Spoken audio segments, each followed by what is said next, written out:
Gerard Butler caught the world's attention back in 2006 with a breakout performance in Zack Snyder's 300 and has essentially been pumping out headlining movies each year since. He's done comedy, drama, sci-fi, he has his own action franchise, and he shows no sign of slowing down, so let's get into my picks for his top 10 movies.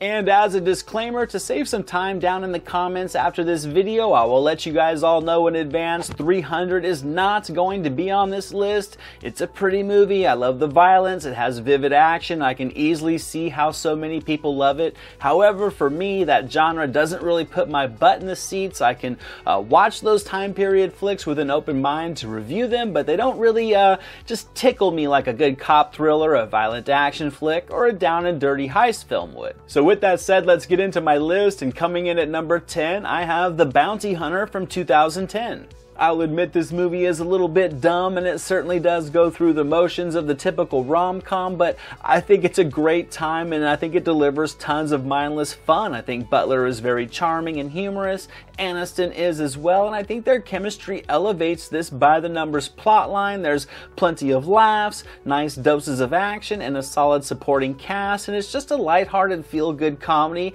and I think the best from Butler in this genre. Next up at number 9, I have the surfing drama Chasing Mavericks from 2012.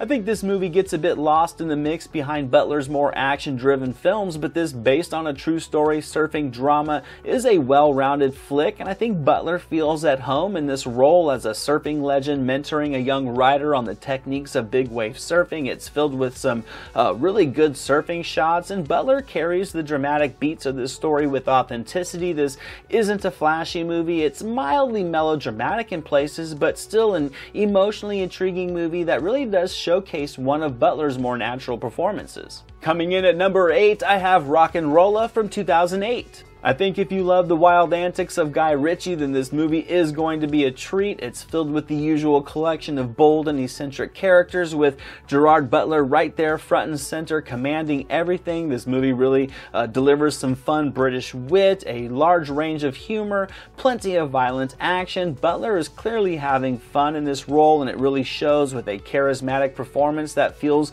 very worthy of a delightfully insane London set Guy Ritchie adventure. Up next at number 7, I have the recent disaster flick Greenland from 2020. Butler and his wife trying to keep their family together while devastation strikes is just a wild ride as asteroids are plummeting to the earth and Butler is trying to keep his family together. This movie's built on a recycled structure, but it's a sturdy foundation for a fast-paced film with endless harrowing situations and scenarios as really all hell is breaking loose. Butler isn't in full action hero mode, but he definitely shows some strong flashes of it as well as of his dramatic chops, and that's what makes this movie a little bit more grounded and even that much more suspenseful.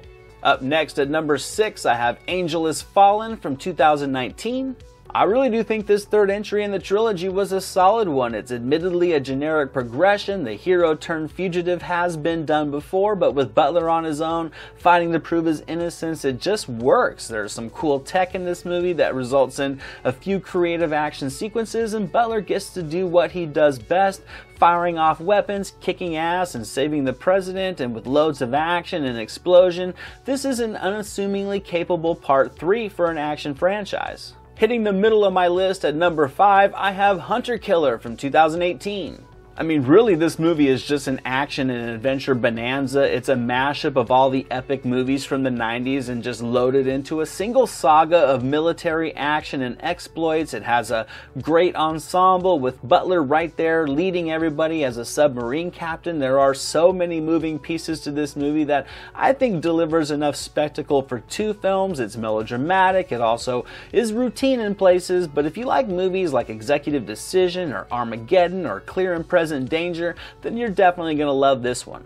Up next at number 4, I have the thrilling Machine Gun Preacher from 2011. Now for this movie, I think it really does showcase one of Butler's most well-rounded performances. You get a little bit of everything from him here as he portrays this real-life man who goes from criminal to crusader for hundreds of Sudanese orphans. This movie has action, searing emotional drama, and the exploration of this conflict creates ramifications for these characters that can really intrigue you. This movie never really took off, but it's a riveting film and one of Butler's best character performances. We've hit the top 3 films on my list, and coming in at number 3, I have Olympus Has Fallen from 2013.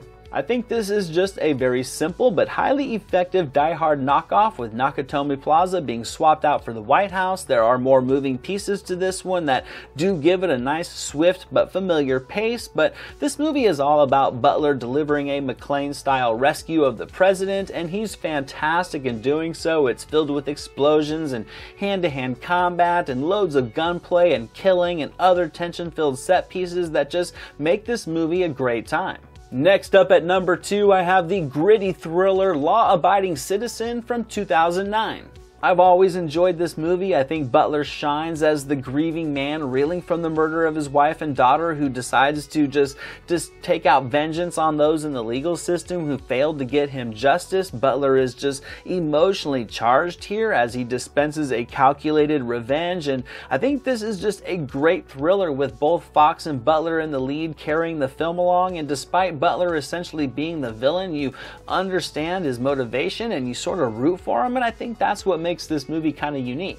And finally, for my number 1 pick, my favorite Gerard Butler movie, Den of Thieves from 2018.